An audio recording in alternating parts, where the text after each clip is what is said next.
삼성전자 레버리지 들어보셨나요? 국내에는 이런 상품이 나올 수 없는데요. 이유는 이렇습니다. 국내 ETF에는 이런 조항이 있어요.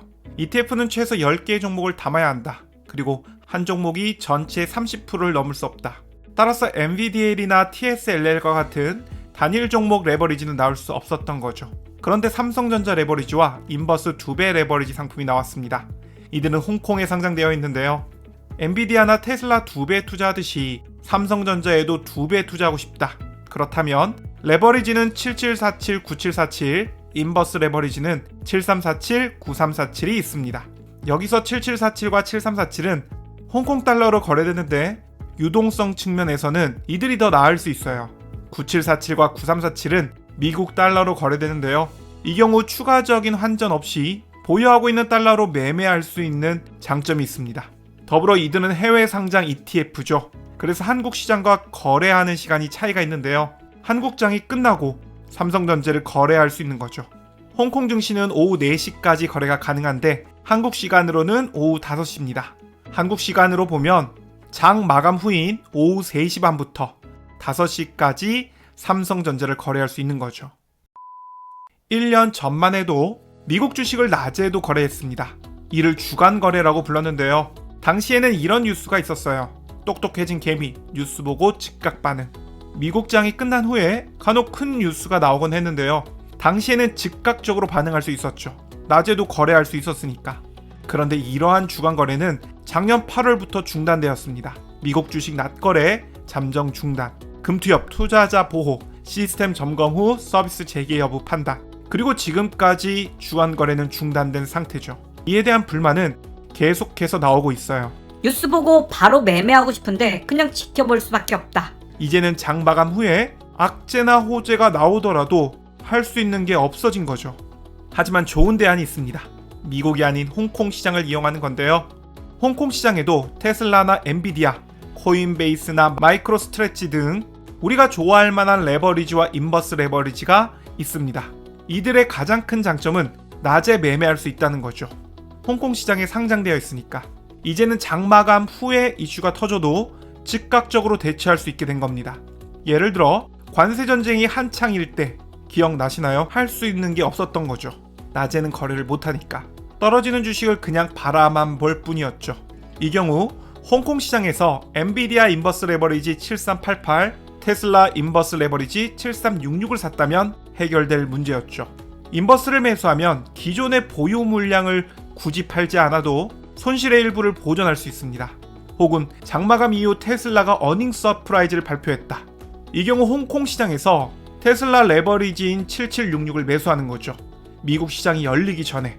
더불어 장중 급등락했던 종목들이 데이마켓에서 조정을 받는 경우도 많은데요. 우리는 홍콩 시장을 이용할 수 있기 때문에 더 좋은 가격에 매매할 수 있습니다. 이와 같이 홍콩 시장에 상장된 레버리지 혹은 인버스 레버리지를 이용하면 실적 발표, 정책 변화, 글로벌 이슈 등에 즉각적으로 대응할 수 있습니다. 실적 발표나 경제 뉴스에 즉각적으로 대응하고 싶다. 만약 그렇다면 좋은 상품이라고 생각합니다. 이미 이야기했듯이 해지용으로 홍콩 ETF들을 매매해도 되고요. 아니면 적절히 나누어서 투자하는 것도 괜찮다고 봅니다. 예를 들어 엔비디아 2배 레버리지인 NVDL1 그리고 77881 이러한 비율로 함께 보유하면 보다 능동적으로 대응이 될 수 있을 겁니다. CSOP라고 하면 좀 생소하시죠? 홍콩에서는 가장 많이 거래되는 10개 ETF 중 5개가 CSOP 상품일 정도로 홍콩에서는 손꼽히는 증권사입니다. 마지막으로 중국 항생테크 레버리지.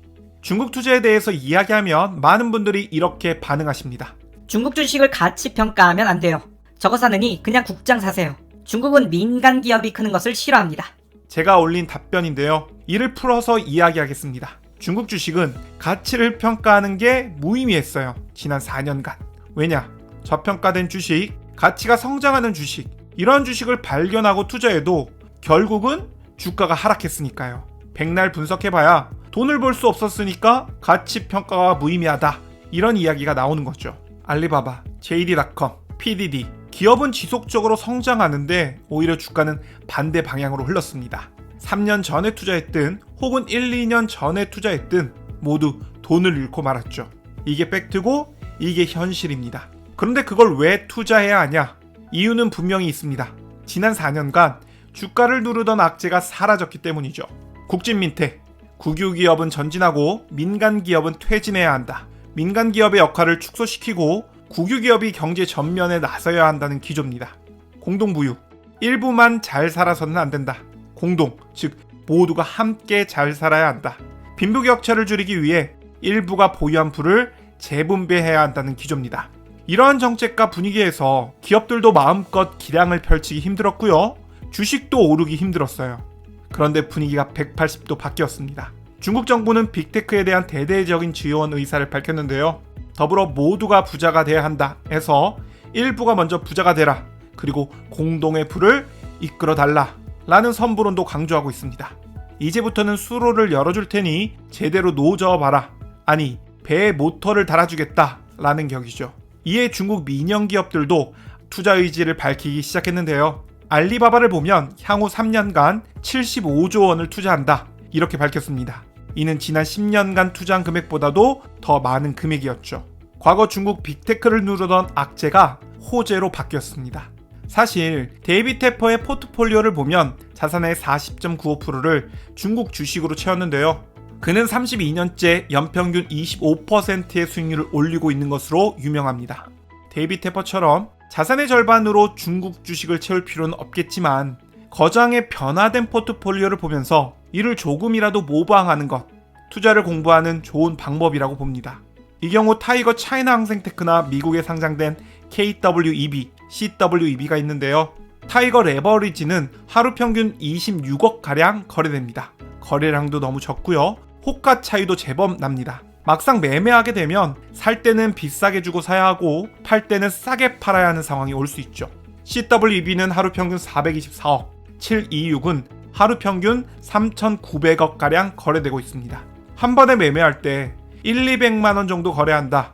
CWEB까지는 괜찮다고 봅니다. 하지만 그 이상 매수하시려면 726이 훨씬 낫고요.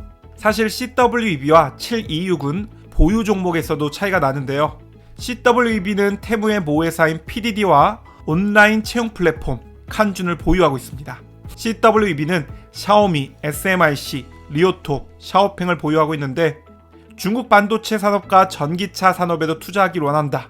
만약 그렇다면 항생테크 인덱스 3033, 항생테크 레버리지 726이 좋다고 봅니다. 더불어 항생테크 인버스 레버리지인 7551을 통해 상황에 맞게 해칭도 할 수 있고요.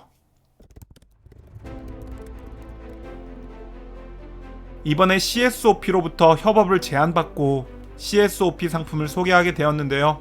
개인적으로도 좋은 상품이라고 생각합니다. 멤버십 영상에서는 밝혔는데 저도 이번에 CSOP ETF에 투자를 시작했습니다. 오늘 소개해드린 상품들을 잘 살펴보시고 투자에 도움 받으시길 바랍니다. 오늘 영상은 여기까지입니다. 여러분들의 성공적인 투자 기원합니다. 감사합니다.